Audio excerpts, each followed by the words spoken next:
The cruel climax of the European witch persecution came between 1550 to 1650. The center point of the worst torture atrocities was the Archbishopric of Bamberg, with an estimated 1,000 to 1,500 tortured and burned victims. The basis for the massive witch hunt was the common belief that there was a secret conspiracy against Christianity led by the devil himself.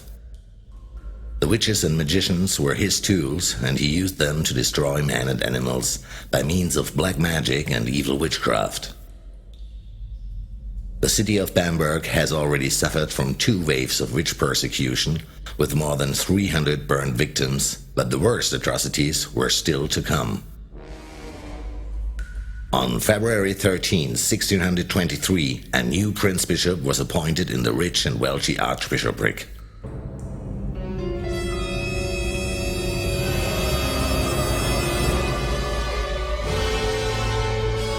Johann George II, the Fox of Dornheim, built himself an infamous reputation, and until his getaway in the year 1632, the people called him only Witch Burner or Witch Bishop.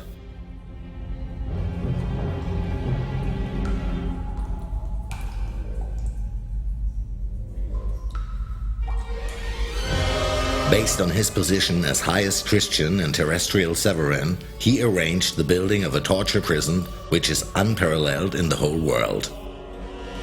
The Malefizhouse, also called Witch House or Trudenhaus, was a jail in the form of a church, built exclusively to imprison and torture captured witches and magicians. It was situated within the old city walls of Bamberg, a town which had about 12,000 inhabitants at those days. The Malefizhouse was a perfectly planned, monumental building of massive sandstones with an attached torture chamber, 2 chapels, its own confession chamber, and 26 tiny cells on 2 floors. There are 884 historic files left in the archives of the city of Bamberg. 51 of them have no date and therefore cannot be allocated. 175 files date back to before the reign of the Fox of Dornheim. 13 archives are dated after his reign, which leaves 645 documented cases in the reign of Johann George II, the Witch Burner of Bamberg. His torture methods were unique. Aside from the usual torture of those times, the Bamberg torture chamber contained 4 exclusive methods that were used only in the Archbishopric of Bamberg, to break the prisoner's will and to urge them brutally to denounce other innocent victims.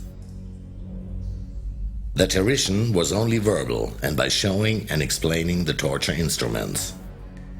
The second grade was applying the torture instruments on the victim's body without pain, within the torture chamber, which was usually a dark tower chamber where the torture was executed at night or very early in the morning. During the real torture, the victim was called inquisit, tordus, or malefactorn. Torture was not exercised on general holidays or when the inquisit had just eaten, but in the early morning hours or during the night. The inquisit was not told when the torture was about to be exercised, but in some cities the victim was visited by a monk who advised him to confess his witchcraft. The torture was executed in the so-called torture chamber in the presence of a judge, 2 lay judges, the clerk who recorded the complete torture session, and, most of the time, a priest. During torture sessions, the inquisit was not able to speak because he had to wear a knob to avoid crying of pain. This knob, nicknamed the pipe, had a breathing hole in the middle and was attached with a yarn to the victim's head.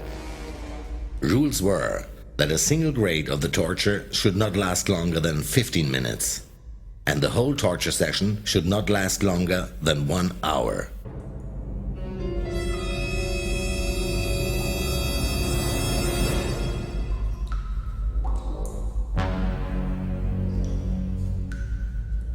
If the victim gave a sign that he would confess, he must be brought to another chamber where he should confess free from pain and to the so-called torturate questions.